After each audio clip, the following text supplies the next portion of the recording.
का कोई शादी में ऐसे करना पड़ा, कुछ डिवोर्स वगैरह में, बस मैंने उसका साथ दे दिया बाद में डिवोर्स करवाते हुए। तो उस बाबू अंदर से जब भजन में बैठते तो गला नहीं होती है। इसी से ठीक हो जाएगा, इसी से ठीक हो जाएगा। जो प्रायश्चित है, अंदर जलन हो रही कि मैंने गलत संग किया, बस उसी से हो रही कोई।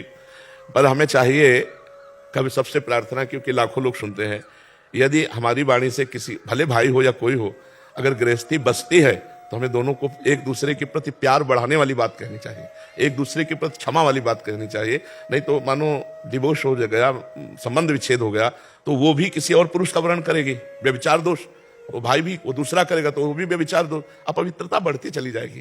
तो मुझे लगता है ये डिवोर्स कोई हल नहीं है। हल है एक दूसरे की गलतियों को क्षमा करके प्रेम बढ़ाना और उसे आगे बढ़ा। देखो, सबसे गलती हो जाती है, लेकिन हम तुम जब मिले तो फिर हमारा तुम्हारा जीवन अब पवित्र होना चाहिए। पीछे तुम्हारा जीवन कैसा रहा, हमारा जीवन कैसा रहा, माटी डालो।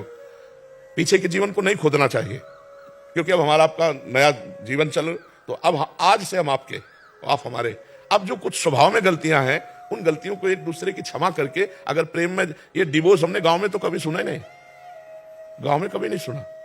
ये अब नया समय चला है। जी, रोज इतने प्रश्न आते हैं, इतने लोग मिलते हैं, तो मतलब ये बहुत बड़ी हद तक हो गया। देखो, जब तक ये girlfriend boyfriend live in relation ये चलेगा तो डिवोर्स चलेगा, पक्का चलेगा, और जोर से चलेगा। हम कई बार कह चुके हैं कि 4 होटलों का भोजन जब जवान में लग जाता है तो घर की रसोई का भोजन अच्छा नहीं लगता। समझ में आया? ऐसे ही 4 पुरुषों को बॉयफ्रेंड ब्रेकअप, ये है क्या? ये है क्या? वो लड़की अपने पति के साथ रह पाएगी? 4 बार तुमने गर्लफ्रेंड नहीं बनाई, तुम रह पाओगे एक पत्नी के व्रत में? भ्रष्ट पुरुष हो कैसे रह पाओगे? भ्रष्ट स्त्री हो कैसे रह पाओगे? ये भारत है, विदेश थोड़ी है। यहाँ विदेशी परंपरा थोड़ी है, ये भारत है जहाँ जीवन मुक्ति यति और जहाँ सती, यहाँ एक से एक योगी यति रहे। तो अपने देश में ऐसा, ये सब गंदी बातें जब तक बंद नहीं होंगी तब तक डिवोर्स बंद नहीं होगा। अभी क्या हमारी जी शादी के बाद उसको उसके बारे में पता लग गया, उसके बारे में पता लगा, 1 साल में, मतलब 1 महीने में 3-4 बार। हम क्यों बाहर एकांतिक में प्रार्थना करते हैं कि बच्चों अपने जीवन को संभालो? ये तो मतलब फाइनल जीवन बर्बादी की बातें हैं। और पहली बात यह है कि जब नवीन अवस्था में आप ब्रह्मचर्य नष्ट करेंगे तो आप गृहस्थी लायक नहीं रह जाएंगे। एक फसल है गेहूं की, और वो बाली परिपक्व नहीं हुई, अभी बाली निकल रही है, और आप काट लो तो ना भूसा ठीक मिलेगा ना गेहूं ठीक मिलेगा। तो एक अवस्था है, 20 वर्ष की अवस्था तक ब्रह्मचर्य रहो, इसके बाद गृहस्थ धर्म का प्रयोग करो जैसा हमारे शास्त्रों में वर्णन, तो आनंद रहेगा। अरे यार, पति और पत्नी में प्रेम नहीं, ये शब्द ही बहुत बुरा लगता है हमें। पति पत्नी में प्रेम नहीं, अर्धांग है। पत्नी अर्धांग मतलब हमारा प्राण है, और पति हमारा मतलब प्राण है। दोनों एक दूसरे के प्राण है। कितना बढ़िया जीवन। पूर्व में न लड़की लड़का देखते थे, न लड़का लड़की देखते थे। घर के बूढ़े सदस्य ब्याह कर आए और वो घर में आके देखते थे कि दुल्हन कैसी है, क्योंकि वहां ब्याह में भी नहीं देखने को मिलता था, वहां तो सब हो गया, हाथ ही भले देख लो। घर में आके देखते थे और आजीवन निर्वाह करते थे। ऐसा नहीं होता था। अब ये जो नया जमाना आया है, लिव इन रिलेशन, कितना गंदा आचरण।